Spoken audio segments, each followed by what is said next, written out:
Welcome back to the Mastering Video Marketing Podcast. I'm Tony Reale. And I'm Ben Carlson. And today we're going to be talking about making money on YouTube. Yeah, and, we are. You know, the thing about that is there's really two fundamental categories or approaches to making money on YouTube. Mm-hmm. One of which would be monetization, or I would say just like a fully fleshed out making money off of your channel. And the other one that we would talk about is lead cultivation, is Right. what I like to call it. So we'll get to lead cultivation in a little bit. Let's start off talking about making money on YouTube through monetization. Sure. Because, you know, a lot of people, there's a lot of content creators out there that look at this as a possible form of a full-time job. Yeah. I know many people that have transitioned from it being a part-time, or, you know, working somewhere else, then starting to do it part-time, then eventually transitioning into it full-time. Yeah. You know what I find interesting? It's, you know, this is kind of harkens back to the 90s when you had the Silicon Valley boom and everyone could just become a millionaire. And I feel like now more than ever, that's kind of what people are seeing is like, oh, you can have the guy like Mr. Beast who is giving away millions of dollars, let alone how much he's making. And by the way, I'm a huge Mr. Beast fan, shout out. It's no longer like this pipe dream, like, oh, I could be rich and famous. People are doing it every day, and people are monetizing. So everyone's trying to get in. What is that secret sauce? How do I get in? And I think people are finding it's a little bit more challenging than they might have anticipated. Well, if you ever like actually listen to Mr. Beast and not just obviously watching his content, but listen to his approach, you know, like there are times where there's stories where he'll spend millions of dollars on just figuring out the best thumbnail for a video. Right. You know, there is a huge business behind what he does, and he does a great job of that. He's figured out a great system that works well. That's a hard system to replicate because it's so sensational. Like, you know, what made a show like, say, Extreme Makeover Home Edition successful is that they would take the budget for a TV show and instead spend it on remodeling somebody's house, which is great, and they would tell a nice emotional story with it. But it basically the main juxt of the show was spending a lot of money. Right.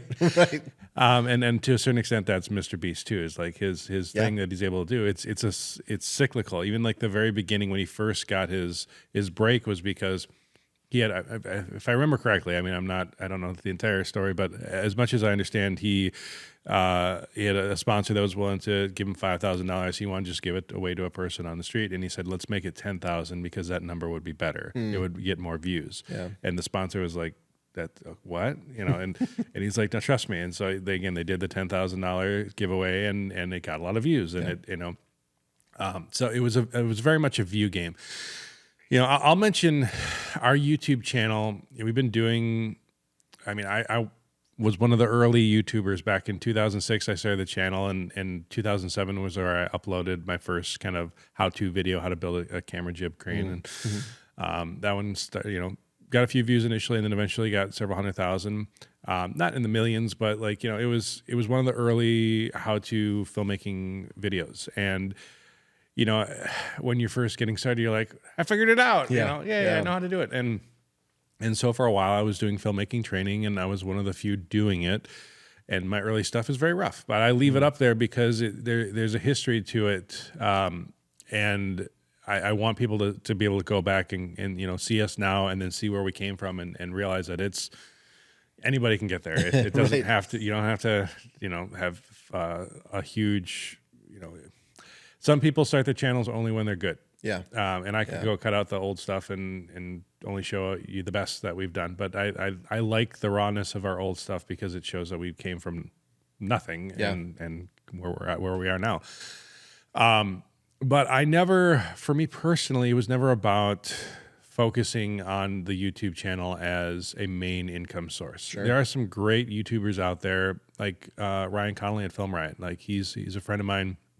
We've chatted a few times over the years, and it was funny because we kind of envied each other a little bit at certain points where like he did a great job growing his YouTube channel. And there's a point where we were kind of neck and neck in subscribers, and now he's gone way, way beyond us. Sure. And they produce amazing content. He pours a ton of time into it, and to create those types of videos, it takes a lot of time. Right. It takes weeks of work just to put out one video. And we focused our energy on growing our video production company. And, you know, there's only so many hours in a day. There's like, if we had a whole bunch of staff that we could hire to, you know, then we could probably crank out that level of content on a regular basis. But the energy that we have, it's much harder to be able to do both. We have clients, we have, you know, businesses to run, we have the arcade, we have a lot of different things. So for us, it was, we need to be able to focus on the thing that was going to make us the most money initially. And so we built up a very good video production company. And for Ryan, I know there's a lot of times where he's like, I kind of wish I could just focus on the video production side of things and his filmmaking. So, you know, that back and forth of like, where do you focus your energy? And I've seen so many YouTubers over the years that have burnt out. Yeah. You know, producing amazing content. And then all of a sudden it's just like, I can't do this anymore. It's just too exhausting. Yeah. So that's one of the reasons that, you know, our channel recently passed 100,000 subscribers, which thank you very much. Thank you. But, you know, it's 100,000. It's not 1 million. It's not 10 million, you know, like, and I totally get that. You know, I'm appreciative that people enjoy our content and have subscribed to us over the years. But I also recognize that, like, there's a lot of people pouring way more effort into it. And if we did do that, we probably would be at a higher level. Yeah. So going all the way back to how do you make money on YouTube? Yeah. If making money off of the channel is your goal, then there are multiple avenues that you can do for it. Ad revenue, just basic ad revenue on your channel is going to be great, but that's not as much as you think. Like a channel like ours, we still don't make a ton of ad revenue. Millions and millions, just all the monies. For 100,000 subscribers and you know, the viewership that we have, which is anywhere from 50 to 100,000 views a month, you know, we're averaging maybe $200 in ad revenue. Yeah. I've been just totally transparent. It's not a ton. It's nice to have, sure, but it's not a ton. I can't hire like even an editor, you know, to do our stuff off of that. You know, if again, that cart before the horse thing. If we did really pour into it and we got a lot more subscribers and a lot more views, then maybe we could. But in order for us to do that, we would have to almost stop everything else. Yeah, right. So that's why we look for levels of efficiency. You know, we're doing our podcast right now, which is we have a client meeting that we have to leave for shortly. And we're like, well, it's Wednesday and we need to get this podcast out. So let's hurry up and get it done. We do it for you guys. We do it for you. Exactly. And we're trying to maintain at least, if nothing else, some consistency in the podcast. So there's something to tune in every other week. But so, you know, we're always looking for efficiencies. We still are doing behind the scenes. We have got some episodes for our virtual production that we're going to be doing. And then, of course, you know, the video marketing training that we've been doing more and more of lately, which, you know, I'll get to in a minute, talking more about that. But so from an ad revenue standpoint, you know, unless you're in the millions of views, that is hard for it to be like a full-time job. Yeah. So then what's beyond that? You know, because a lot of people just think ad revenue. Right. Well, there's other avenues that you can go for making money on your channel. Obviously, sponsorships. For a while, that was probably the bigger thing for us when I was really pouring into the channel. It was actually right after my wife got pregnant with our first daughter, and she decided to leave her job, and so I was now having to maintain the entire income to both do my full-time job that I was doing, and then I was pouring into the YouTube channel. So I'd gotten some sponsors, and they were featured in our blog, and they were featured on our YouTube content, and that helped a bit for me to be able to pour more and more into it. But I was doing a full-time job plus then the YouTube and the blogging and all that kind of stuff. Which, like I said, is hard to be sustainable long term. Sure. So sponsorships is one avenue. Affiliate links, that's another avenue. So if you are finding there's a product that you really like, or you maybe do a how-to video or training video on a variety of products, like these are the best tools that I use for whatever it might be. Again, if we're in filmmaking, it might be, you know, okay, we're using the Podcaster 2, the Rodecaster 2 Pro here. That's a great tool. I could do a video talking about it and then put an affiliate link to either B&H or Adorama or Amazon or whatever, and then say, you know, if you buy with our affiliate link, we get a little bit of a kickback. It's usually like 1 or 2% depending on the product. Some affiliate links could be even higher. Sure.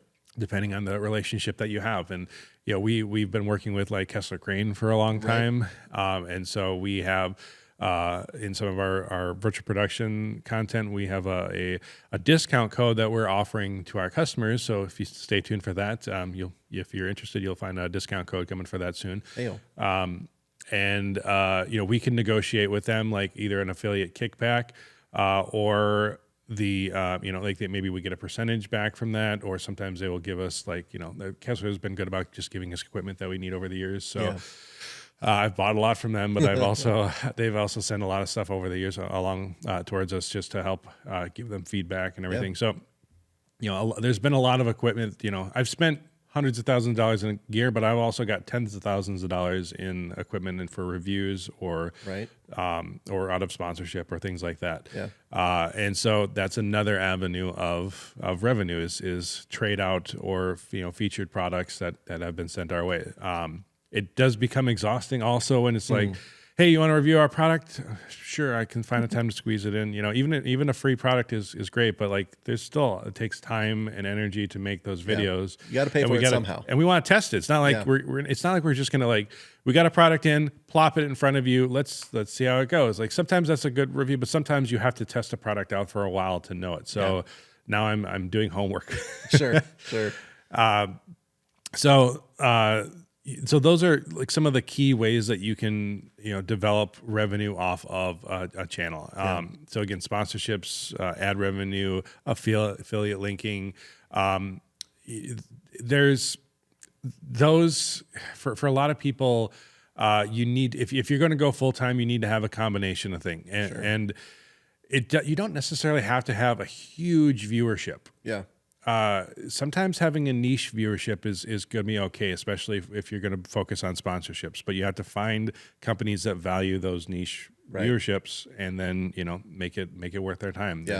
And be creating content that's valuable and to your target audience. Yeah. If you have 1 million followers who don't care about their product versus if you have 20,000 followers who are diehard fans, exactly. But the company that's investing in you is going to see a much better return, and they're going to be much more interested in investing more because they're going to see that return on their investment from those targeted audiences. Absolutely. So that is what we call monetization. And you can look on YouTube and see at what tier you have. You have to have at least 1,000 subscribers, or maybe 4,000. I don't know what the numbers are anymore. You have to have so many watch hours before you can tick over and accept monetization. Now we didn't talk about short form content monetization, which is a very new thing. TikTok and YouTube Shorts are now allowing short form monetization. We've enabled it obviously on all of our content, but I haven't seen a change in our revenue yet. Yeah. So we'll probably do an updated video down the road where we start talking about that when we can see some of the results. We do 1 video a day upload, so we do have more frequency in our short form content than we do in our longer form content. But it's hard to say how much that would actually change your revenue. So the thing that's, you really, let me put it this way. We have a client that reached out to us and wanted to start doing short form content and some other YouTube content. And he was looking at, or at least hoping that monetization, they basically asked me, how soon can I expect to be able to monetize this and then use that monetization to pay for the production? So you could kind of normal out the cost. Yeah.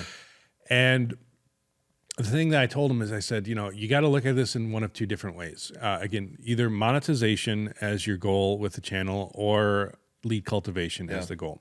Because we were pushing him more as a subject matter expert that would be looking to generate leads in that expertise. So when you're doing lead cultivation, that is a completely different approach. Right.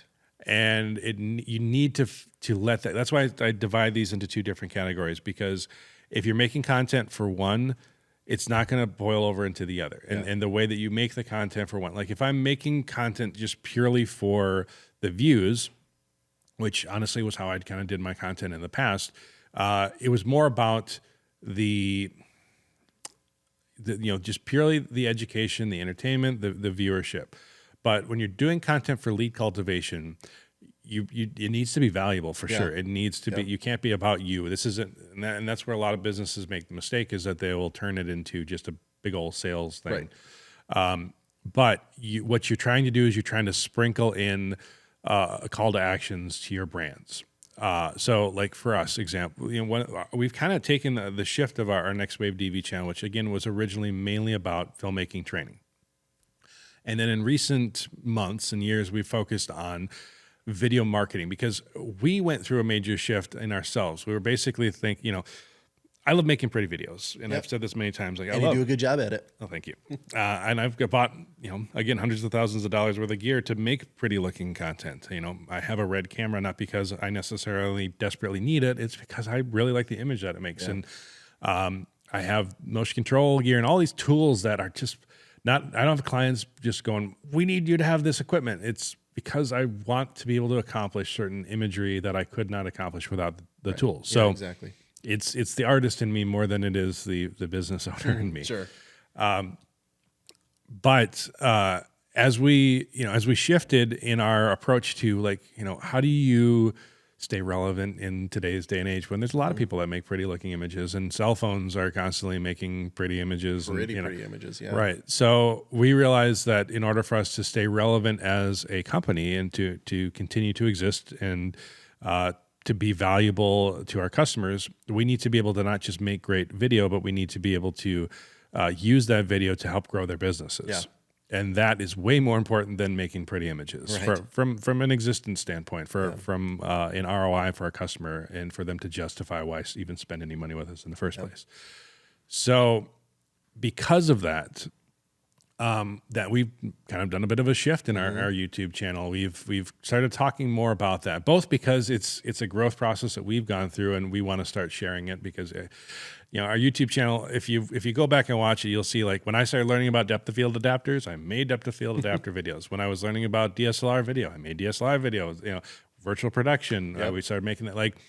When we learn a thing, that becomes a thing that we're into it. We're excited about it, and we share that content. So again, the same thing with video marketing. The more that we've been pouring into it and constantly learning new stuff about it, it becomes now the verbiage that we then spill out and share on our channel. Well, I think we've talked about this before on this podcast, where the idea is in the shift is not just so much, we're gonna just so we can spew out what we know, but it's as we've gone on this evolution of learning and all the hours and hours that we've spent digesting content from multiple sources, we know that our viewership, you guys out there, you're coming along on this journey too. So maybe you were either started back when we started or when Tony started, starting out in filmmaking, and hopefully you're following along that evolution too. So it's just natural that we want to share because the community that we built is right along there with us. And so now we're taking the next step. So that's why we're inviting you guys to join in, and hopefully this can be valuable content for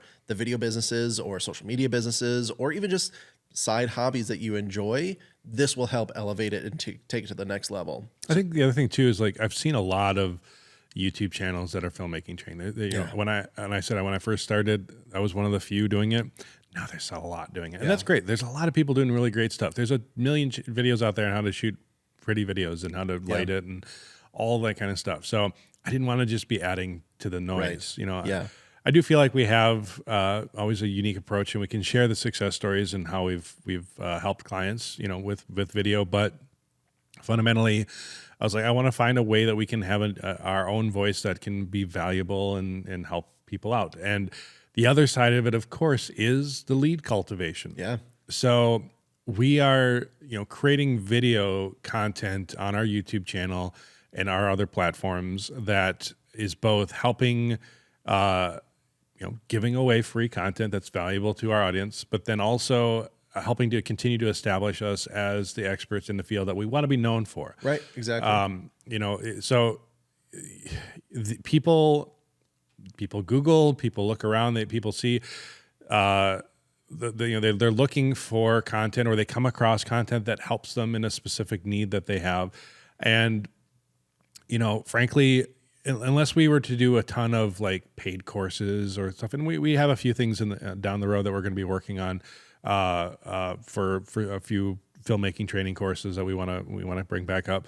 But unless that was our main focus, we're not selling to the average filmmaker. Yeah. You could even say that they're competition, but there's a lot of business out there, so it's not a big deal. our market obviously is going to be businesses that are looking for help with their video production and their video marketing.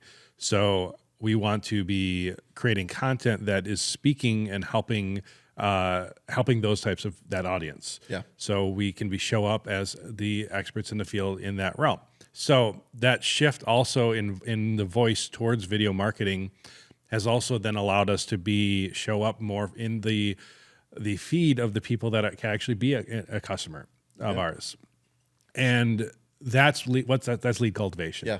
You know, people don't just hire a business, they hire people. Yeah, And exactly. so being able to be found, being able to be known, and establishing yourself, you know, again, how can you expect anybody to know about you when there's nothing for them to discover you with? Right. You know, like personal branding is just as important as business branding. Yeah. And so we recognize that, and we want to be, again, like, we have hobbies. Yeah. You know, you are an amazing musician. I dabble a little bit.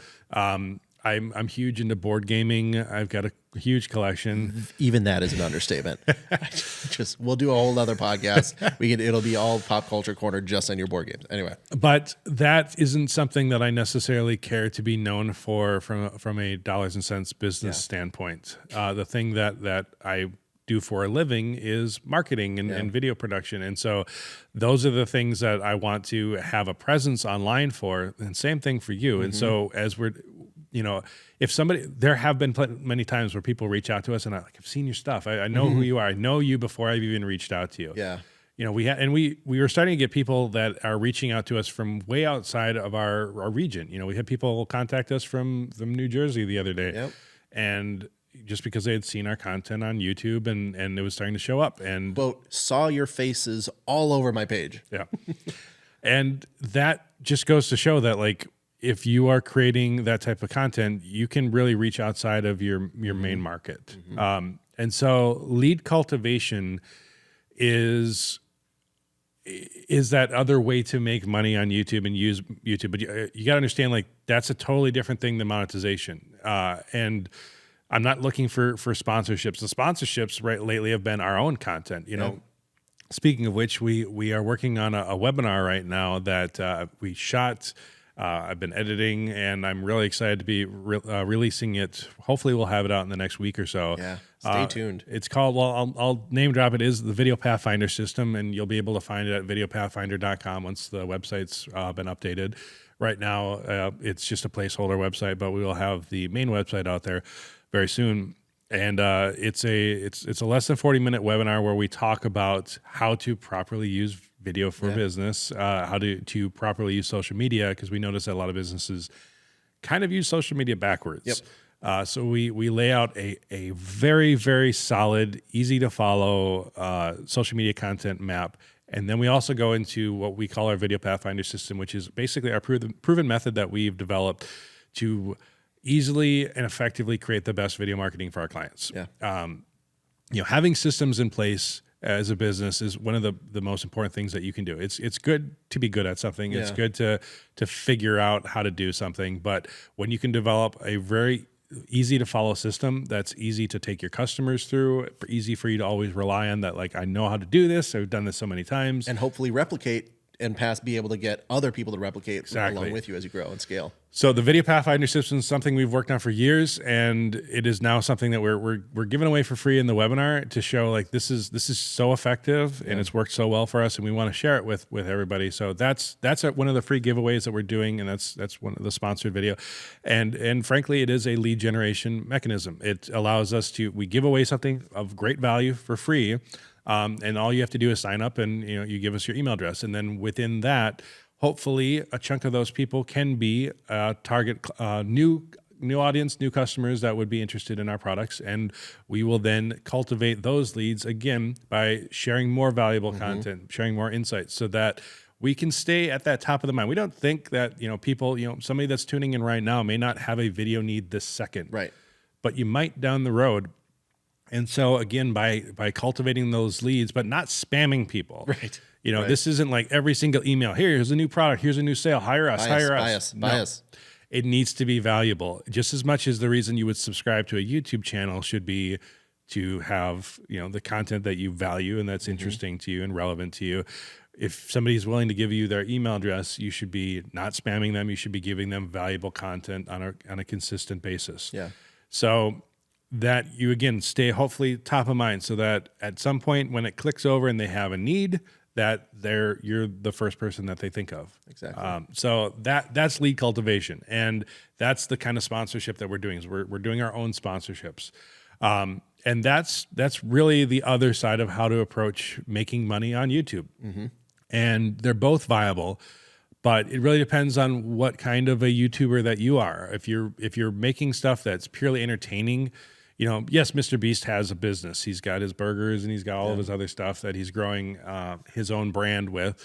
But fundamentally, he got his start. The reason that he has those businesses is because he's had enough income to then throw into, any good business owner will know that you shouldn't just focus on having income from one source. Yep. Like, you want to diversify. You want to have a variety of different, either active or passive income sources. And so when you have enough income to then be able to then take a chunk of that and reinvest into something else, that's what we've done. We have the arcade, Edge VR Arcade. That is, I wouldn't say it's passive, because there's a lot of work that we still have to maintain on it, but it is definitely another income source that we've focused our energy on.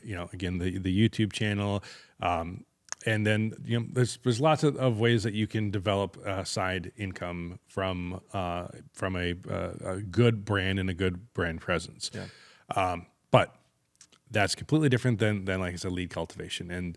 And I think sometimes the problem is people or businesses will try to do both at the same time, and then they do neither really well. Right.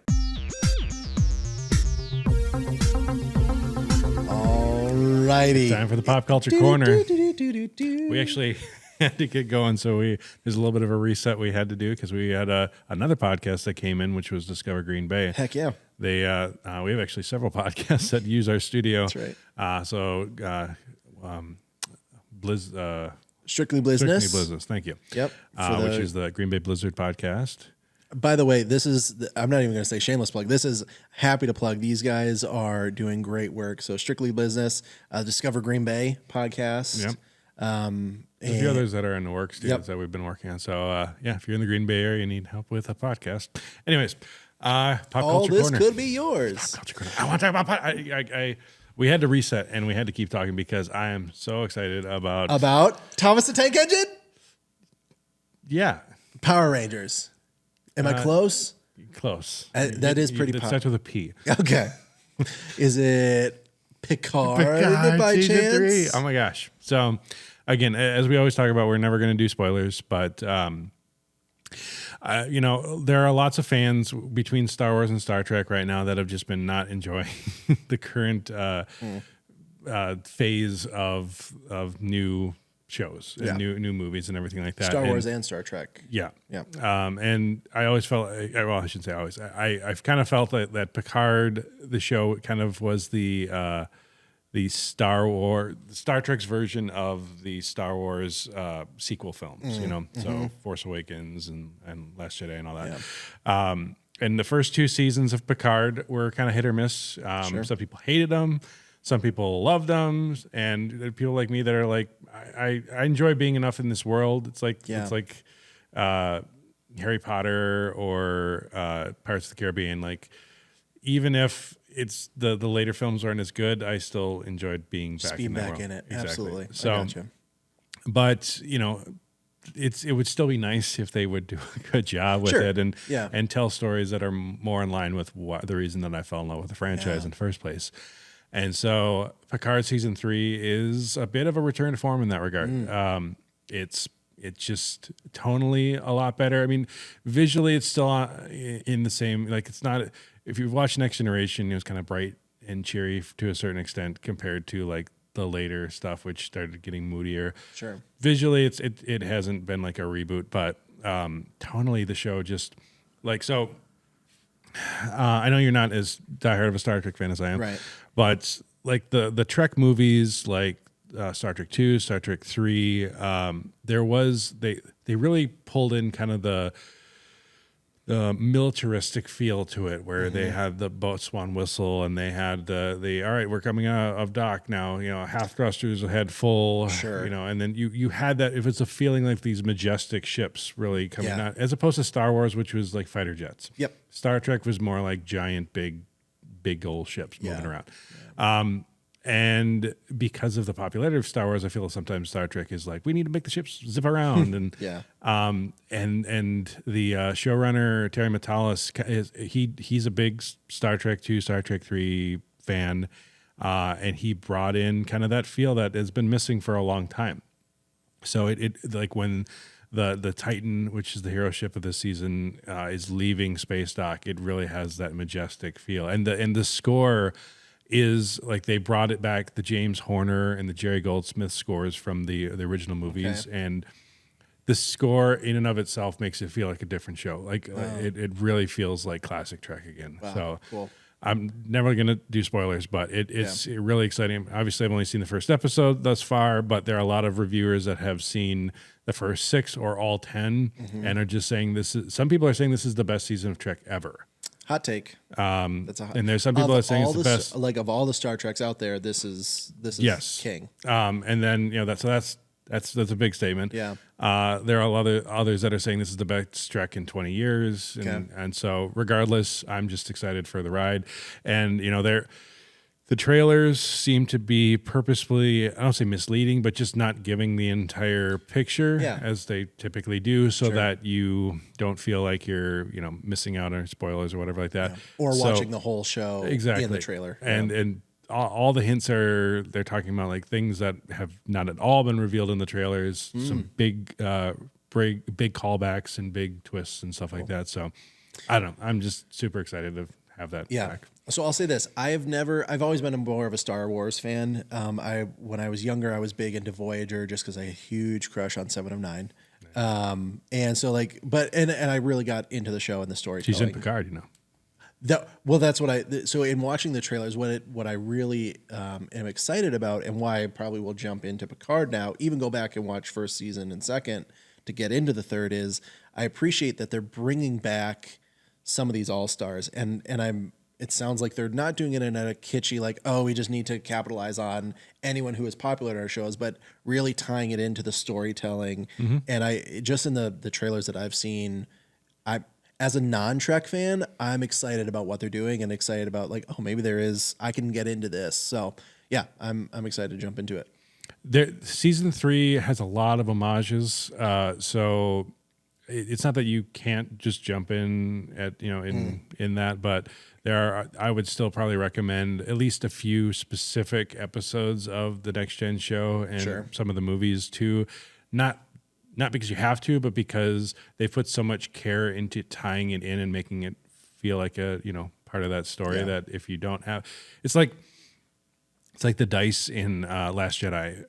I'm not enough of a Star Wars fan to even notice that the dice were there, but they were so like, it's the dice. Han Solo, and I'm like, oh, okay, he has dice. Me as a Trek fan, I noticed they have this little tiny ship in a bottle that Picard mentioned in the episode Booby Trap back in season 3 of Next Gen. And they show that he mentions that in that episode that he played with this ancient ship, and he built it into the ship in a bottle, and there's like a transporter room scene where he's like, did nobody play with ships in a bottle as a kid? And then we never actually saw that until this episode. They literally just have it in the foreground that you barely notice, but I'm like, that's a ship. Yeah. So, again, it's for fans. I think what that tells to is a deeper meaning. It's not just the fans will appreciate this. That's a creator that was like, I appreciate this. I want this in there because they know the story. There's a trending hashtag right now of Terry Trek that the current showrunner or the current head Alex Kurtzman has done a good, bad, whatever you want to say. He's done a job of trying to make Trek interesting for a new generation of audiences. So it's modern storytelling, but Trek, there was a little bit of timelessness in the storytelling. Like when you watch Next Generation, they weren't talking modern lingo. They had very much a professional militarization to the way they talk. And then Discovery and Strange New Worlds kind of have casual, hip, young way of speaking, which I'm not saying isn't a good option. I'm just saying it doesn't feel like the way the track that we've seen in the past. Right. So just the dialogue in the first episode, it feels like track again. And, and again, Terry's a huge fan.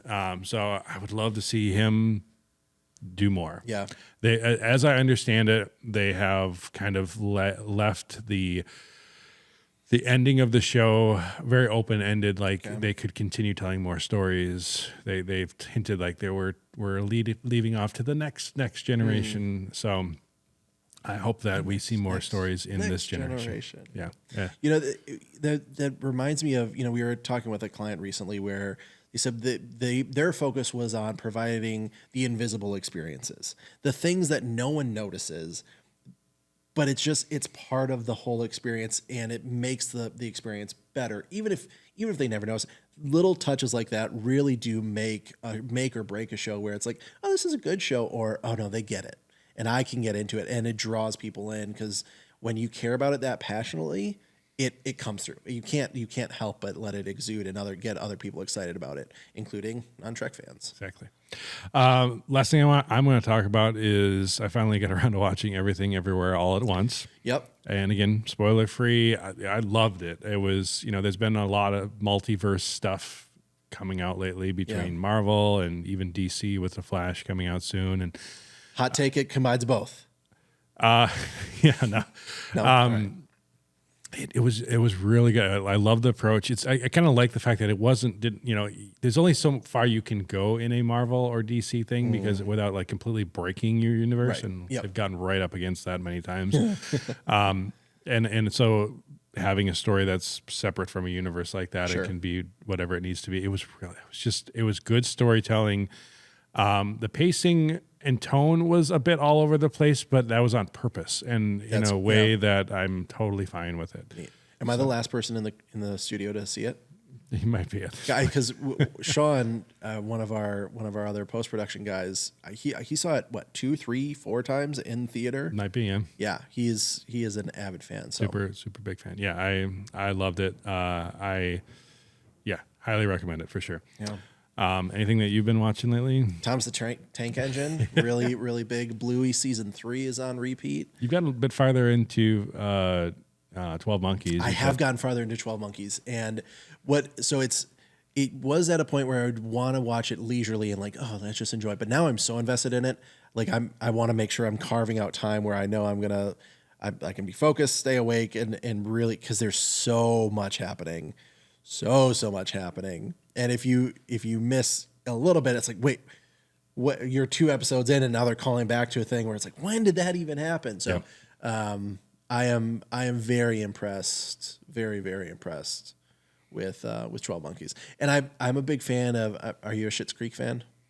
I've never actually seen a full episode. I've only seen clips online. If you're a Schitt's Creek fan, Stevie, the hotel manager, plays one of the main characters, and she is a rock star. And it's cool to see her do very, very polar opposite roles, and nails both of them where they're both very believable. But it's cool to see her, because in Schitt's Creek she's kind of a background character, and we discover in 12 Monkeys she becomes a very pivotal actor in the whole story. So yeah, I'm a big fan of both, and her. I apologize, I forget her name, but I will have it for next week. I'll make sure. Yeah, and we mentioned before that like Terry Matalas is the showrunner for both Picard season 3 and 12 Monkeys, and he's writer on both. And as you often see with like certain directors, like Christopher Nolan has a tendency to bring back the same actors for a lot of his stuff. Terry Matalas has been bringing back a lot of actors from 12 Monkeys into season 3 of Picard. So, okay. Oh, that's like a double whammy on reasons I need to watch. 7 of 9 and 12 Monkeys. Yep. Yeah. So there's the main captain of the Titan was I can't think of the actor's name right now, but he was the was it the District 7 or something like that? The kind of like the antagonist of Cole. Oh yeah. Okay. All right. So, and there's more actors that apparently have come that the episodes haven't been released yet. Nice. So I think Cole actually is in this week's episode. Heck yes. All right. All right, I'm in. I'm in both. All right. Well, we should probably wrap it up. You Yep. got to get going. It's been fun. It's been a blast. All right.